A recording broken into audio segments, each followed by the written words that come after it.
Kamēr nerims diskusijas par jaunu koncertzāļu būvniecību, Daugavmalas Zinātņu akadēmijas telpās jau gadiem savu restaurāciju gaidījusi lielā zāle. Septembrī tā pārtaps par Rīgas koncertzāli ar 750 skatītāju vietām, un jau tagad atsevišķi profesionāli mūziķi runā, ka Zinātņu akadēmijas telpās ir slēpusies labākā akustika Rīgā. Kā notiek būvdarbi un kādi vēstījumi atrasti restaurācijas laikā, skaidro devās Līga Ozola. Šeit Zinātņu akadēmijas lielajā zālē, veicot restaurācijas darbus, ir atrasts unikāls vēstījums, kurš šeit ticis ievietots pirms 59 gadiem virs skatuves 55. gada 28. martā. Un tas ir apliecinājums, ka darbi veikti un šeit tikušas esot izdzertas 2 Maskovskaja šņabi pudeles.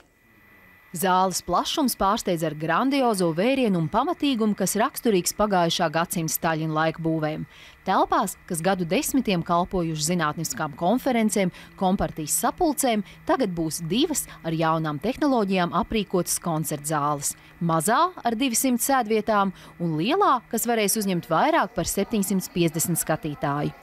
Pats galvenais, mēs esam atjaunojuši skatuvi. Skatuvi, kura 42 gadus kopš liktenīgā ugunsgrēka 72. gada decembrī bija slēgta. Lielākā daļa Latvijas sabiedrības pat bija aizmirsusi, vai pat nemaz nezināja to, ka šāda skatuve šeit ir. Un jāsaka, šī skatuve ir unikāla ne tikai ar savu izmēru, kurš ir līdzvērtīgs Latvijas Nacionālā teātra skatuvei, bet arī ar šņurbēniņiem un orķestra bedri. Un kā mēs zinām, orķestra bedre Rīgā vēl ir tikai Nacionālajā operā un Nacionālajā teātrī.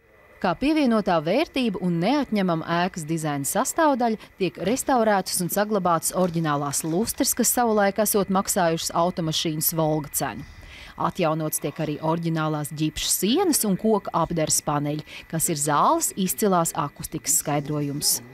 Te, kur mēs stāvam, šeit ir vienīgais punkts, kur ir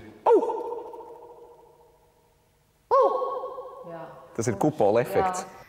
Koncertzāle skatītājiem oficiāli durvis vērs 20. septembrī, bet jau agrāk, 6. septembrī, Balto nakšu laikā šeit bezmaksas koncerts sniegs Simfonēta Rīga.